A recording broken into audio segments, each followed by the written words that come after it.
prosedur, dan putusan arbitrase. Pertama, pengertian putusan arbitrase. Berdasarkan Undang-Undang Nomor 30 Tahun 1999 tentang arbitrase dan alternatif penyelesaian sengketa, bahwasannya suatu putusan arbitrase merupakan putusan yang bersifat final dan mempunyai kekuatan hukum tetap dan mengikat para pihak atau final and binding. Hal tersebut menjadi salah satu karakteristik penyelesaian perkara melalui jalur arbitrase yang membedakannya dengan penyelesaian melalui jalur litigasi pada umumnya. Penyelesaian melalui jalur litigasi dapat memakan waktu yang relatif lebih lama karena terdapat upaya-upaya hukum yang diambil oleh pihak yang kalah yang tidak sependapat dengan putusan majelis hakim. Upaya hukum tersebut seperti banding ke pengadilan tinggi dan kasasi serta peninjauan kembali ke Mahkamah Agung. Berbeda dengan putusan arbitrase, upaya hukum apapun tidak dimungkinkan karena sifat putusan itu sendiri yang bersifat final dan langsung memiliki kekuatan hukum tetap sejak diputuskan oleh arbiter atau majelis arbiter. Secara prinsip, putusan tersebut dapat dilaksanakan secara sukarela.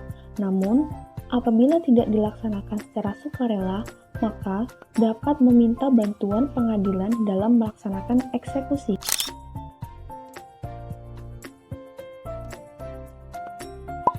Dua, siapa yang berhak mendaftarkan putusan arbitrase?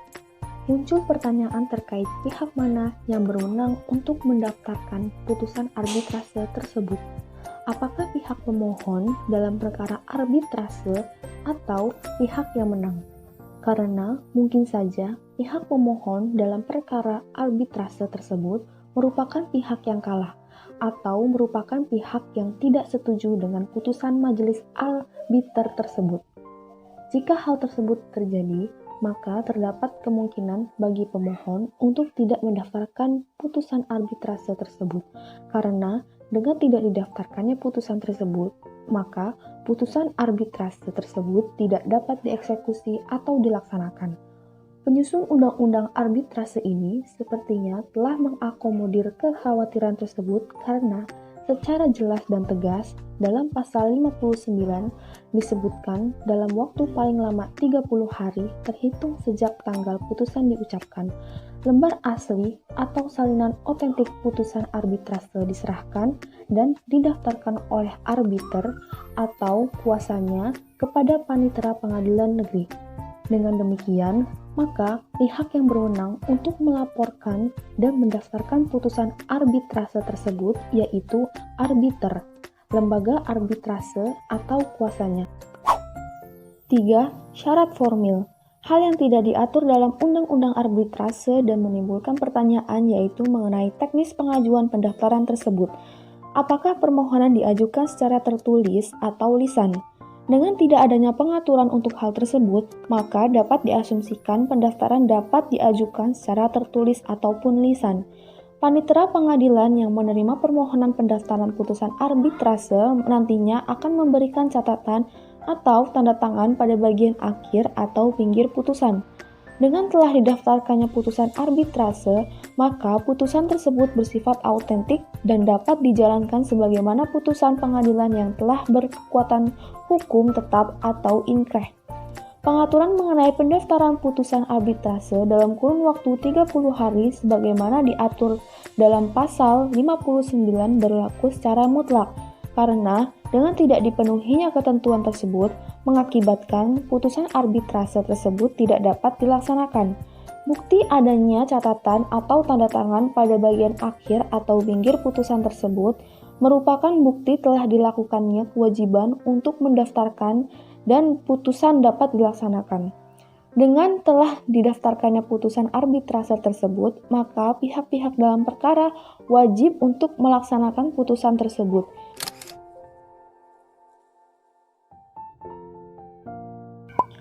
Untuk putusan arbitrase nasional, pelaksanaannya dilakukan berdasarkan pasal 59 sampai pasal 64 Undang-Undang Arbitrase. Tahapannya adalah: pertama, pendaftaran putusan arbitrase ke pengadilan negeri oleh arbiter atau kuasanya.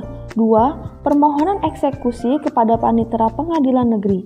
Atas permohonan ini, Ketua Pengadilan Negeri akan mengeluarkan penetapan penerimaan atau menolak pelaksanaan eksekusi.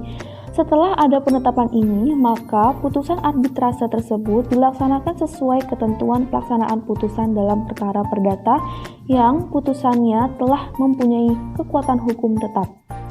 Untuk putusan arbitrase internasional, pelaksanaannya dilakukan berdasarkan pasal 65 sampai pasal 69 Undang-Undang Arbitrase. Tahapannya adalah: pertama, tahap pendaftaran. Putusan arbitrase tersebut harus didaftarkan ke Pengadilan Negeri Jakarta Pusat. Berdasarkan pasal 67 Undang-Undang Arbitrase, pendaftaran putusan arbitrase asing dilakukan dengan penyerahan putusan arbitrase ke Panitera Pengadilan Jakarta Pusat oleh arbiter atau kuasanya. 2. Pengajuan permohonan eksekuatur kepada Pengadilan Negeri Jakarta Pusat. Terhadap permohonan ini, Ketua Pengadilan Negeri akan mengeluarkan perintah yang mengakui dan memerintahkan pelaksanaan putusan arbitrase asing ini. 3. Setelah perintah Ketua Pengadilan Negeri diterima, pelaksanaan selanjutnya dilimpahkan kepada Ketua Pengadilan Negeri yang memiliki kompetensi relatif untuk melaksanakannya. Tata cara pelaksanaan eksekusi sendiri dilakukan sesuai ketentuan hukum acara perdata.